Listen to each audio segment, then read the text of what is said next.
Close your eyes for a moment and imagine a knock on your door in the middle of the night. Outside, soldiers are waiting, not because you committed a crime, but because you exist. In World War II, millions were forced to make a choice in seconds: obey and survive, or resist and lose everything. Some whispered, "I'm scared." Others whispered something far more dangerous: "You'll have to kill me." Tonight, you will enter the true stories of ordinary people who stood against history's darkest machine and refused to break. This is not just a war story. This is the story of the human soul under fire. We'll explain everything in this video step by step. Don't skip it. The first thing you must understand about war is that it does not begin with explosions. It begins with fear, a quiet fear that creeps into kitchens, into bedrooms, into children's dreams, a fear that arrives before the soldiers do. In 1939, as the world stood on the edge of collapse, millions of ordinary people had no idea their lives were about to be erased by history. Farmers, teachers, bakers, fathers, daughters, people who believed tomorrow would look like yesterday. They were wrong. When Nazi Germany invaded Poland, the sound of tanks crossing borders was not just the beginning of a war. It was the beginning of humanity being tested in ways never seen before. Within weeks, cities were burning. Within months, Europe was bleeding. And within a few years, more than 60 million souls would be lost. But inside this storm of steel and fire, there were moments, quiet moments, where human beings were forced to answer a single terrifying question. Will I surrender or will I stand? The meaning of "you'll have to kill me, you'll have to kill me." These were not the words of a soldier in a trench. They were spoken by mothers protecting children, by resistance fighters staring down rifles, by prisoners who refused to betray others. During World War II, millions were placed in situations where compliance meant survival, but resistance meant dignity. In occupied France, a teacher could be executed for hiding a Jewish child. In Poland, a farmer could be shot for giving bread to a stranger. In Germany itself, speaking against Hitler could lead to a death sentence. Yet people still said no. They whispered it, they wrote it, they lived it, and sometimes they died for it. The soldiers who refused to break. On the frozen Eastern Front, German and Soviet soldiers fought not just each other, but hunger, cold, and despair. Temperatures dropped so low that guns froze. Men lost fingers to frostbite. Bodies became stiff like stone before they even hit the ground. Yet soldiers kept fighting. Why? Because behind every uniform was a memory, a home, a face they wanted to see again. Some men fought because they believed in their country. Others fought because surrender meant execution. But many fought because giving up would mean that everything they had suffered had been for nothing. So they kept going, even when they knew they might not survive the night. The people who had no guns, not everyone in World War II carried a weapon. In ghettos, Jews starved slowly behind walls. In bombed cities, mothers searched rubble for their children. In occupied towns, entire families disappeared overnight. But even without weapons, people resisted. They hid each other. They forged papers. They smuggled food. They spread information. And when the Nazis came knocking, many answered with silence because speaking meant death. And sometimes silence was the bravest thing a human could offer when the world was on fire. By 1944, the war had spread across continents. Bombers filled the skies. Ships sank beneath oceans. Cities turned into ruins. The Allied invasion of Normandy did not look like a movie. It looked like chaos. Men drowned under the weight of their own gear. Bullets tore through flesh. Medics dragged the wounded across blood-soaked sand.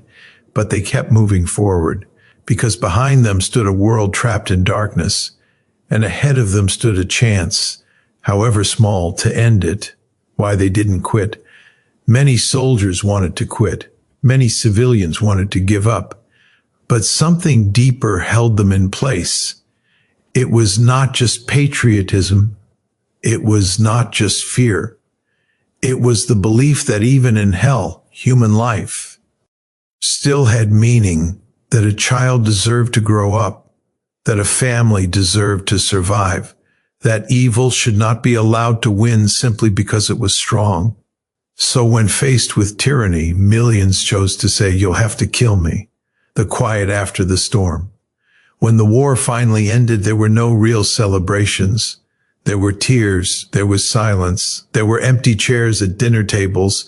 Europe lay in ruins, Asia was scarred, and the world had seen what humans were capable of, both the worst and the best. Those who survived carried invisible wounds. Those who died left behind memories. But one truth remained: in a world consumed by violence, there were still people who chose to be human. And as you drift to sleep, as you listen to these stories in the soft echo of history, remember this: World War II was not just a war of armies, it was a war of choices. And again, ordinary people made extraordinary decisions. To resist, to protect, to stand, even when the cost was everything, even when the only answer left was defiance in the face of tyranny is never loud at first. It does not begin with shouting or raised fists. It begins in the private space of the human mind, where a person realizes that something being demanded of them is wrong, even if obeying would be safer. In World War II, this quiet moment of realization happened millions of times across Europe, Asia, and beyond. A shopkeeper in Warsaw, a school teacher in Paris, a factory worker in Berlin, a farmer in Ukraine, a student in Prague, all stood in places where the world suddenly asked them to choose between survival and conscience. Tyranny does not need everyone to believe in it. It only needs enough people to be afraid. Fear was the currency the Nazi regime used to buy obedience. The Third Reich built its power not only with tanks and soldiers, but with rules, documents, and punishments that reached into every corner of daily life. Laws told people who they could marry, where they could live, what they could say, and even who was allowed to exist. For many, it would have been easy to quietly follow these rules and hope they would be spared. But defiance meant something very different.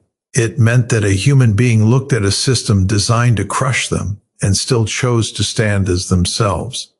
For Jews forced to wear yellow stars, defiance could be as small as holding a family meal together. For priests and pastors, it could be preaching that all people had equal worth.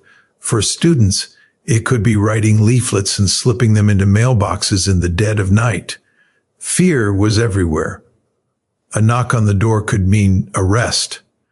A neighbor could be an informer. A careless word could lead to a train ride that never came back. Yet defiance grew in this soil of terror, not because people were fearless, but because fear eventually becomes unbearable when it demands the destruction of your own soul. When you are asked to betray a friend, deny your faith, or watch your neighbors disappear without saying a word, something inside you begins to resist. It is not dramatic. It is heavy and painful and full of doubt, but it is real. In occupied countries, underground movements formed from ordinary people who had no training in war. They were not heroes from stories. They were clerks, nurses, mechanics, and teenagers who decided that obedience was no longer an option. In France, resistance fighters sabotaged railways, slowed German supply lines, and passed information to the Allies. In Poland, entire networks were created to hide Jewish families, often at the cost of their own lives. In Norway, teachers refused to teach Nazi ideology to children, knowing they could be imprisoned for it. These acts did not stop the war on their own, but they kept something alive that the Nazis could not destroy, the idea that human beings still had the right to choose what was right. Inside Germany itself, defiance was even more dangerous. The Gestapo watched everything. People vanished for jokes, for whispers, for doubts. Yet even there, some refused to be silent.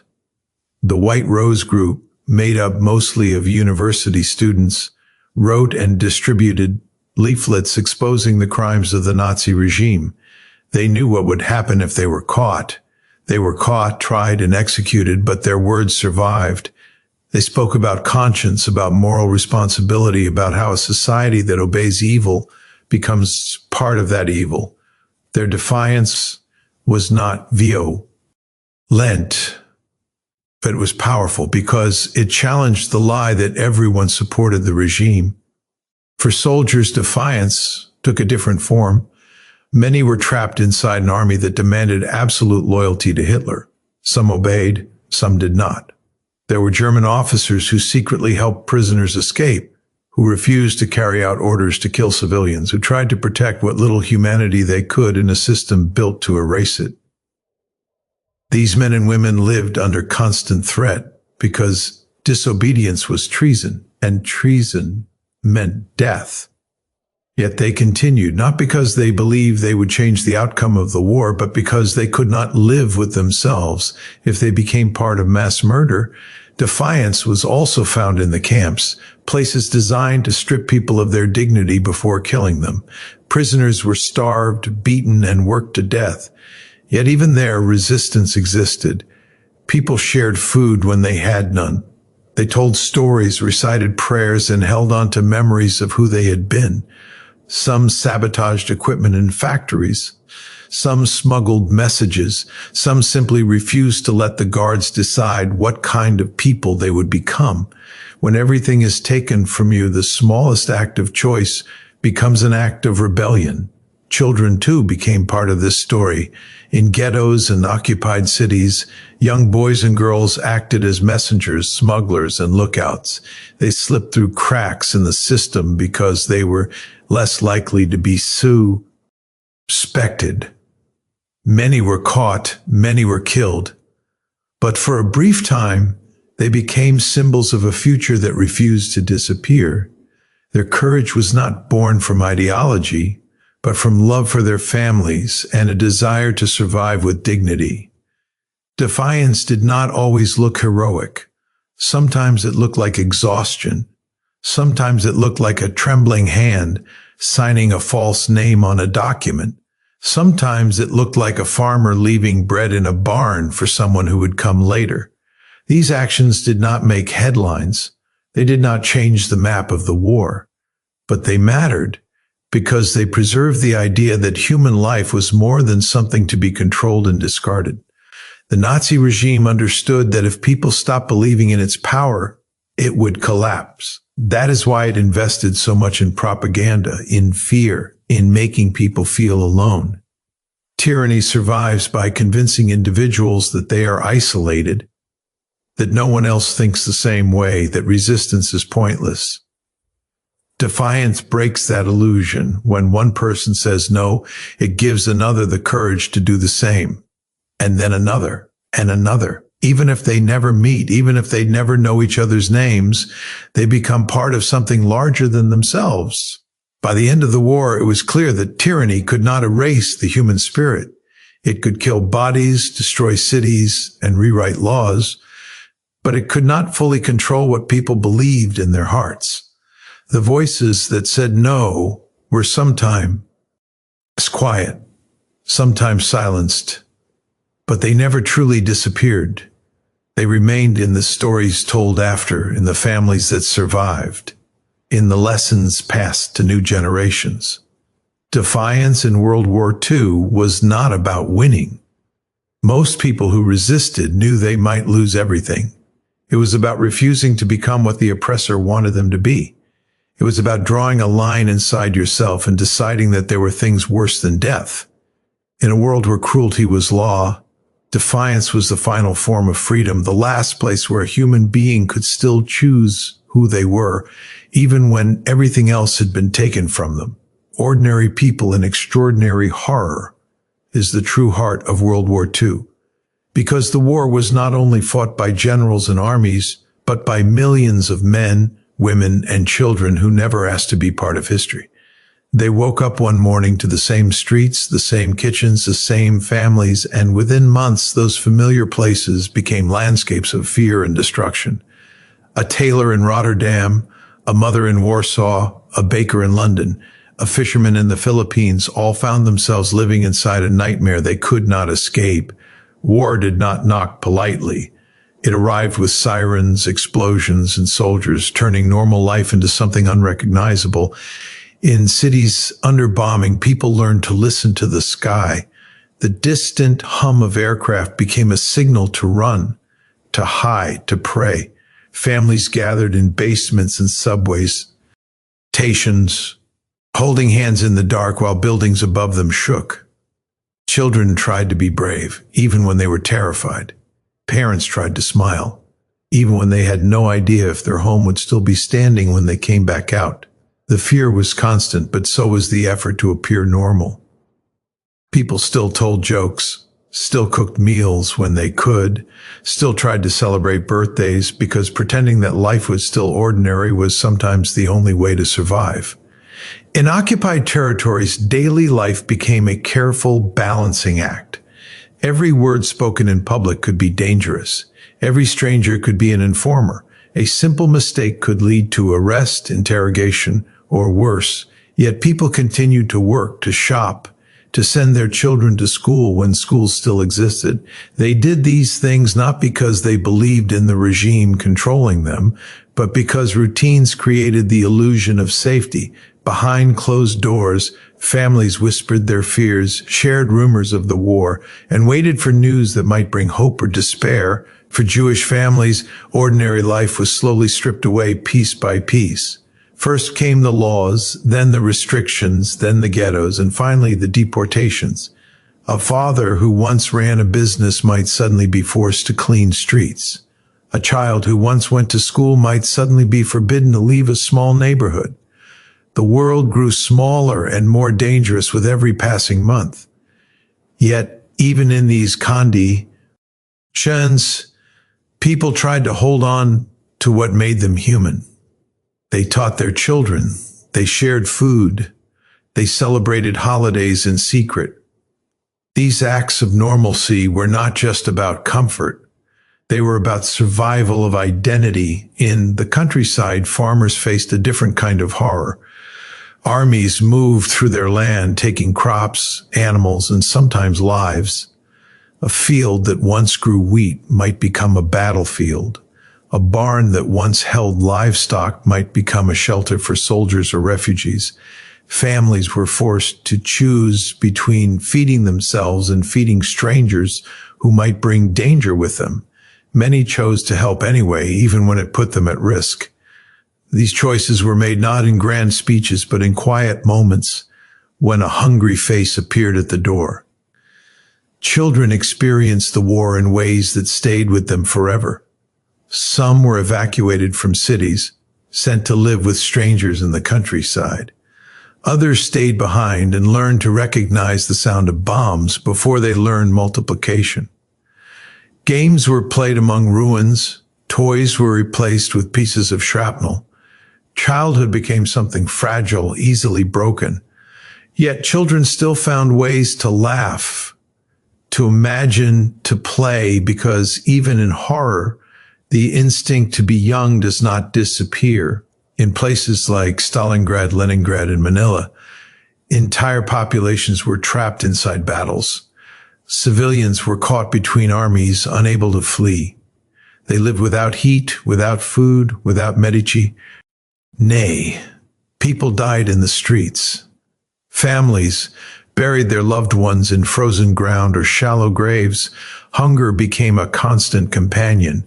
Yet even there, people shared what little they had. A piece of bread could be divided into many small pieces. A cup of soup could be stretched to feed more than one person. These acts did not end the suffering, but they made it possible to endure it. In factories and workshops, ordinary workers became part of the war machine. Some built weapons, some repaired vehicles, some produced uniforms. They worked long hours under pressure, often under the watchful eyes of occupying forces or strict governments. Many did this because they had no choice. Others did it while secretly sabotaging what they made, loosening bolts, misaligning parts, slowing production just enough to make a difference.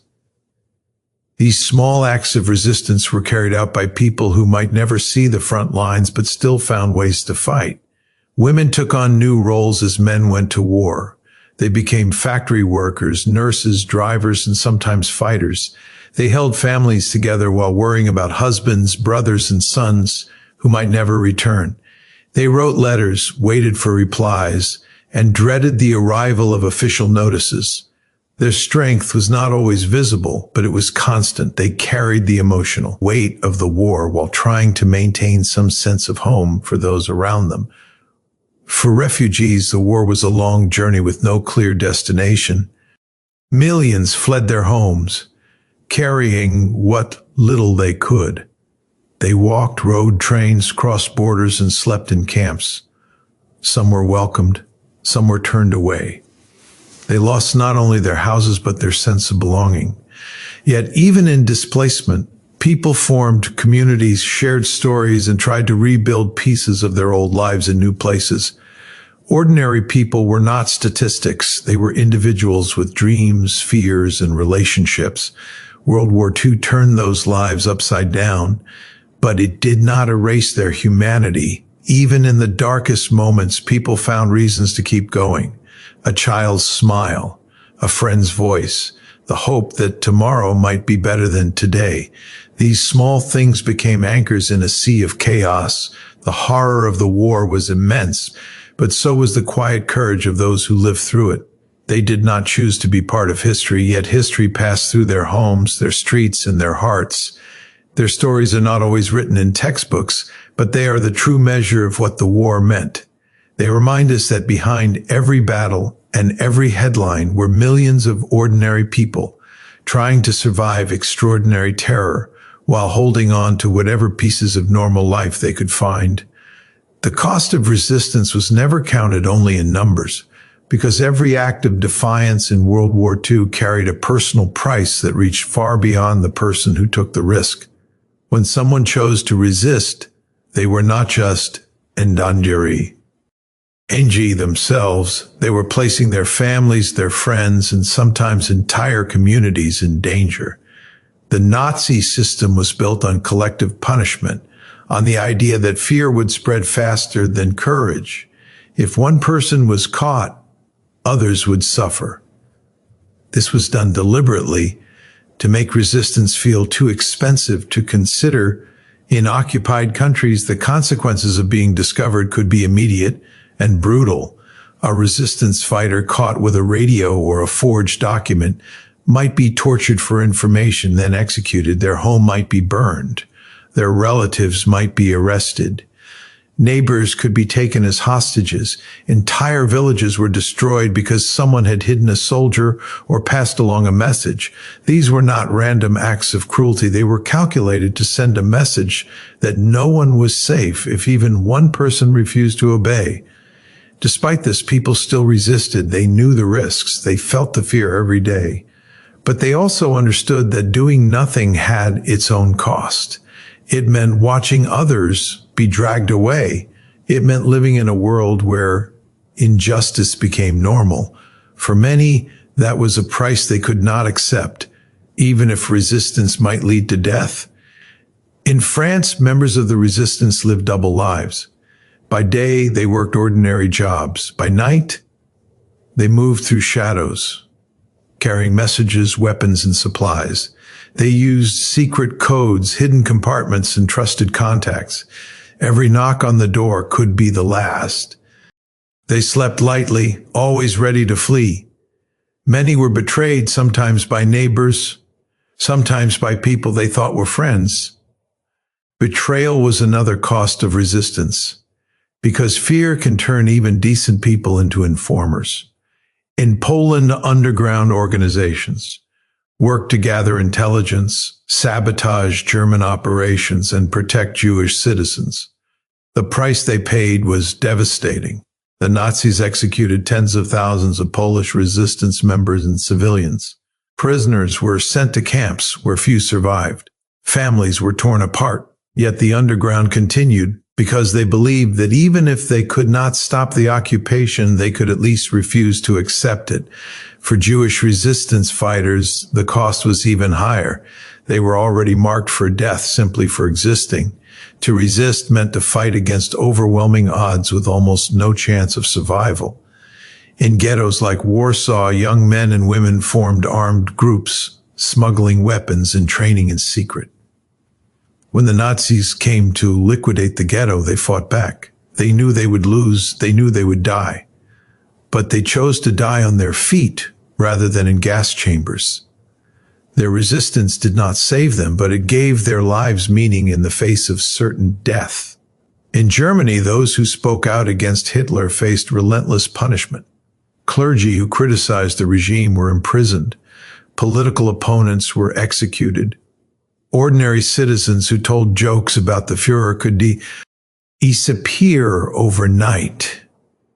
The cost of resistance was not just physical, it was psychological. People lived with constant anxiety, never knowing if they were being watched. Friendships were strained. Families avoided speaking freely, even at home, because a careless word from a child could be repeated at school. The Gestapo used torture to break resistance members and extract information. People were beaten, starved, and psychologically abused. They were forced to choose between protecting others and ending their own suffering. Some held out, some could not. This too was part of the cost, the knowledge that under enough pain anyone might break and that breaking could lead to the deaths of others. Survivors carried this guilt long after the war ended. In the Soviet Union and Eastern Europe, resistance against both Nazi and later Soviet control came with brutal consequences. Partisans hid in forests, striking at supply lines and occupying forces. In response, the Nazis carried out mass executions and burned villages. Civilians were caught in the middle, punished for things they had no control over. Resistance brought hope, but it also brought devastation. Even in countries not under occupation, resistance had its price. In Britain and the United States, those who spoke out against racism, internment, or certain war policies sometimes faced public backlash and government surveillance. The war created a climate where questioning authority was often seen as unpatriotic. Standing up for principles could mean losing your job, your reputation, or your freedom. Families of resistance members lived with constant fear. A wife might not know if her husband would come home. A child might grow up without a parent because that parent chose to fight back. These families did not always get recognition. They carried their loss quietly, often without even knowing the full story of what their loved one had done. After the war, the cost of resistance did not simply disappear. Survivors struggled with trauma, with memories of friends who had been killed, with the knowledge that their actions, however brave, had not always been enough. Some were celebrated as heroes, others were forgotten. Many felt a strange mix of pride and sorrow because they had survived when others had not. The cost of resistance was not paid in a single moment. It was paid in years of fear, in broken families, in lost lives, and in scars that could not be seen. Yet for those who chose to resist, this cost was the price of remaining human in a world that tried to turn people into tools of cruelty.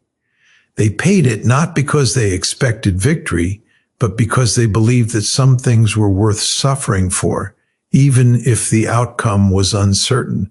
War beyond the battlefield is where World War II truly consumed the world, because the fighting did not stop at the edges of trenches or the borders of front lines. It entered homes, schools, factories, and streets, turning entire societies into part of the conflict. The war was not only decided by soldiers firing weapons, but by civilians struggling to survive, by workers producing supplies, by families enduring separation, and by entire populations being reshaped by fear and loss. Even those far from the sound of gunfire were living inside the war, because every decision, every sacrifice, and every moment of daily life was connected to the outcome. In cities across Europe and Asia, bombing campaigns made the sky a source of terror. Air raids came without warning. Sirens wailed, sending people running for shelter. Buildings that had stood for centuries collapsed in seconds. Fires spread through neighborhoods, leaving behind nothing but ash and twisted metal. Survivors emerged from the rubble to search for loved ones, often finding only ruins. These attacks were meant to break the enemy's ability to fight, but they also shattered the lives of millions who had never held a weapon. In London, families slept in underground stations to escape German bombs. In Dresden, civilians were caught in a firestorm that turned the city into an inferno.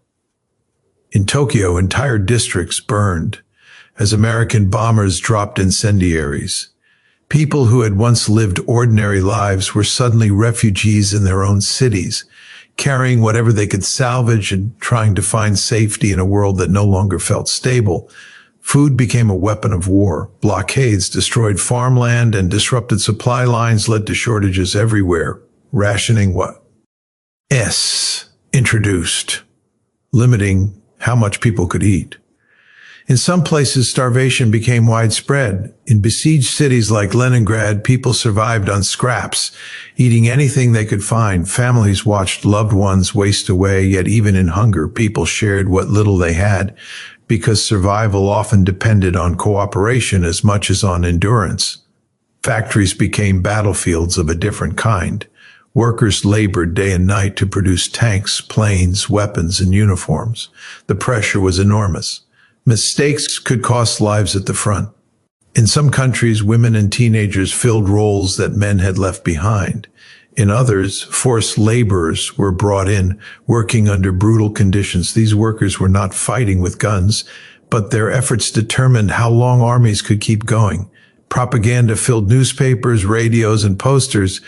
Governments used it to shape how people thought about the war. Enemies were portrayed as monsters. Sacrifice was glorified. Doubt was discouraged. This constant flow of information was another front in the conflict, because controlling what people believed was just as important as controlling territory.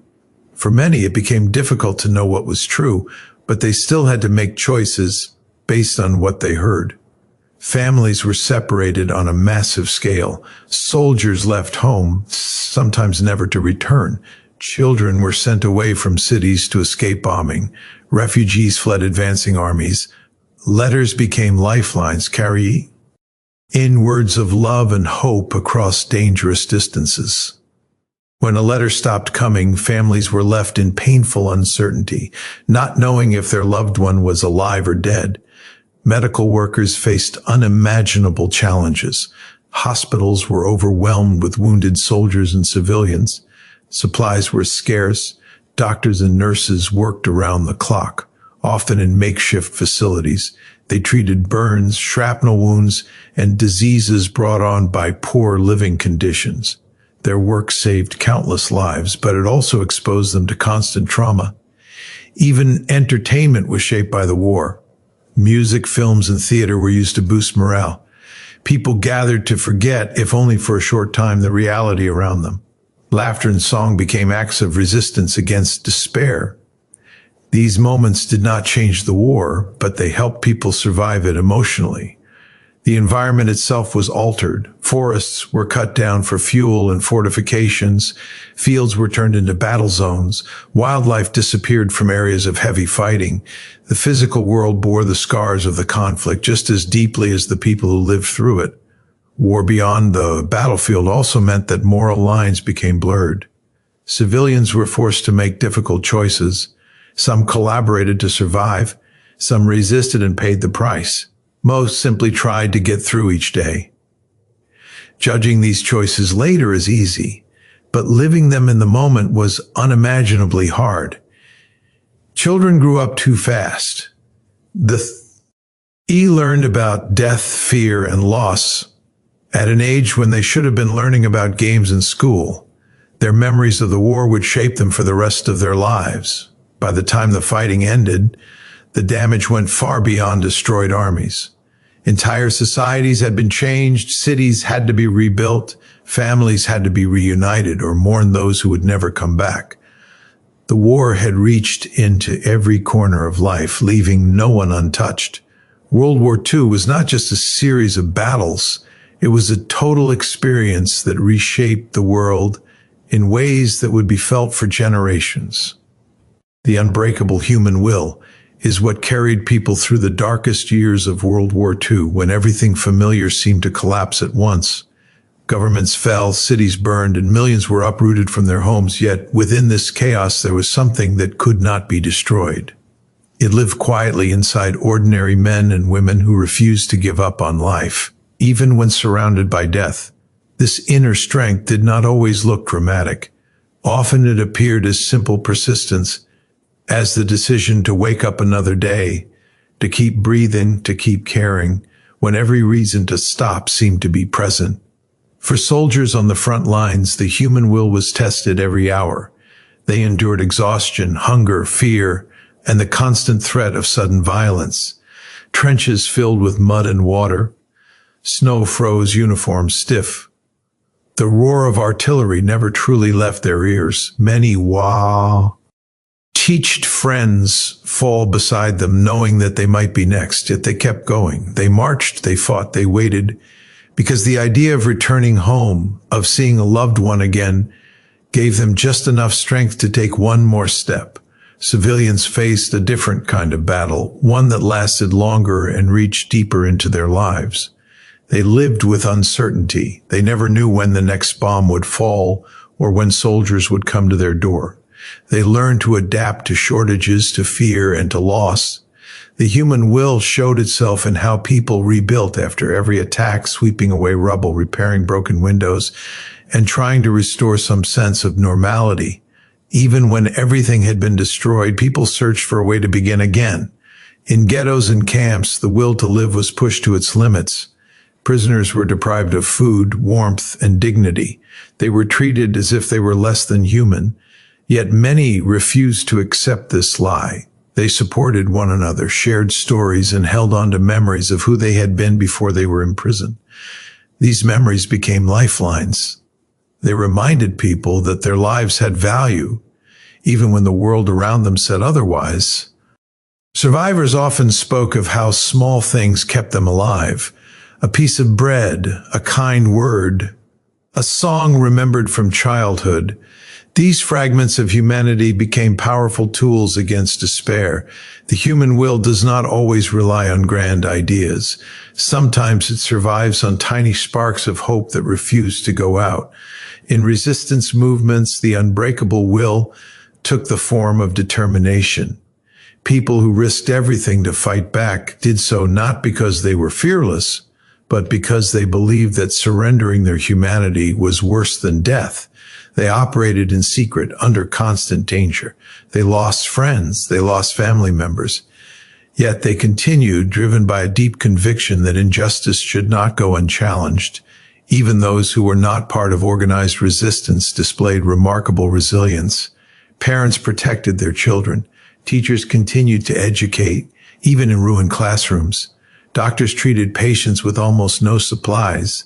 These acts may seem small compared to battles and armies, but they were essential to keeping societies alive. The human will was also seen in the way people dreamed about the future. Even in the worst conditions, people talked about what they would do when the war ended. They imagined rebuilding their homes, starting families, traveling, and living in peace. These dreams were not naive. They were necessary. They gave people something to move toward, something that made the suffering feel temporary, even when it seemed endless. After the war, many who had survived carried deep scars. They had seen and experienced things that could never be forgotten. Yet they went on to rebuild their lives. Cities were reconstructed, communities were reformed, families were created. The human will did not fade when the fighting stopped. It continued in the hard work of recovery, in the effort to turn trauma into a future. This resilience is what makes the history of World War II more than a story of destruction. It is also a story of endurance, of people who, despite everything, refuse to let the darkness define them. They prove that even when the world is at its worst, something inside the human spirit remains stubbornly alive, pushing forward, searching for light, holding on to the belief that life, in all its fragile beauty, is worth continuing. Thank you for listening, and don't forget to like and subscribe.